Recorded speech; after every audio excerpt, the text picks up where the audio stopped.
Do you think that the Marfa Lights might be explained this way? Yeah. Because I've seen those, Yeah. and they very much pattern after what you've described.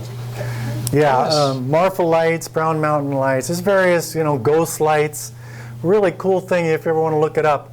Look up the Anza Borrego lights. I think it's spelled A-Z, Anza, A-A-N-Z, Anza Borrego lights. The Anza Borrego Railroad was between, I think, San Diego and Las Vegas. I'm not sure. And they made this railroad through the desert, and they were tormented, the workers making this railroad, by flying lights in the middle of the night. Of course, they want to work as much as possible in the night because it's a desert. And so these lights would come out. Hey, what are you doing in our area? Hey guys, how you doing? They're trying to check you out. Isn't this incredible? Something genuine is going on. Years ago, I was director of a youth camp in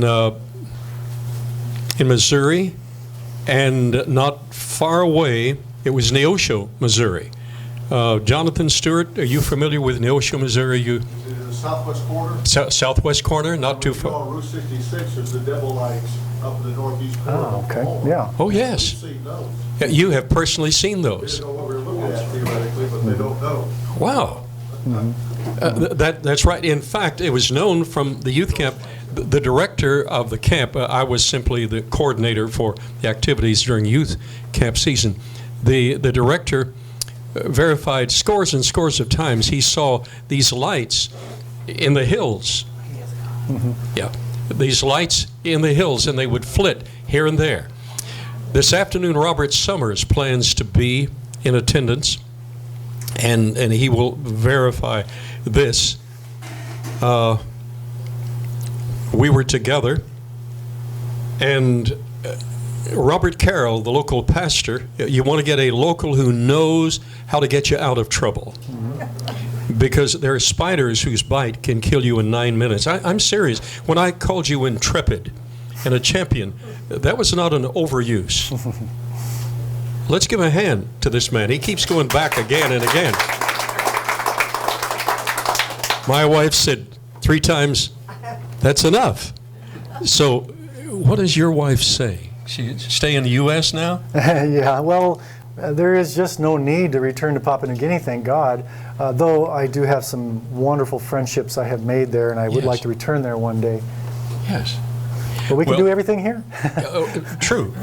And the wife feels a little better about that. Yeah. Robert Carroll and I were out on a skiff, maybe 200 yards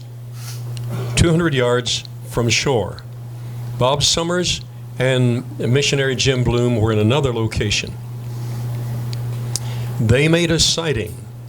These things are bioluminescent. They're able to turn the glow on and off, and there are many palatable explanations for that.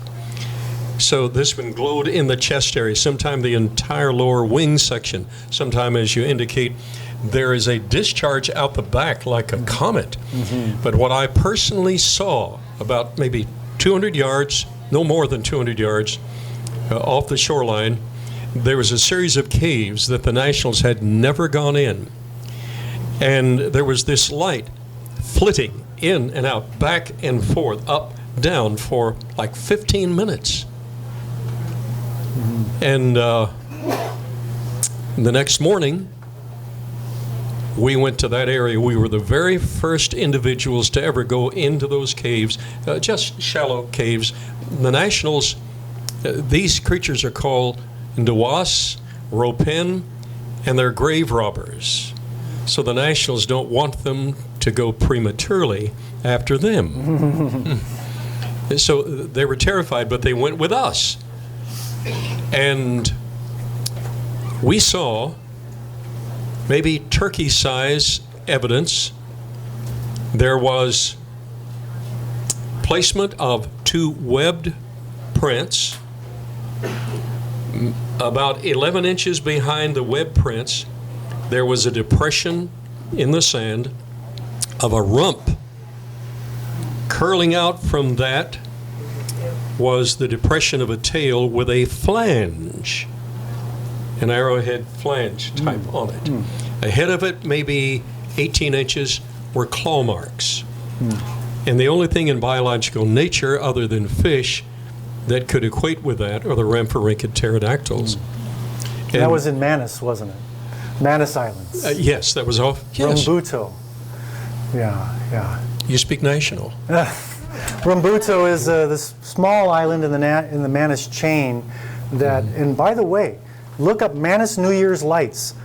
In Manus, they have a tradition, and by the way, these are smaller pterosaurs that live up in that area, in the 7-foot range or less. The bigger ones live on the mainland and other bigger islands.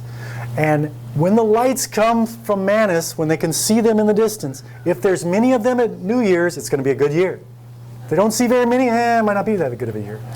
And that's a tradition they have there.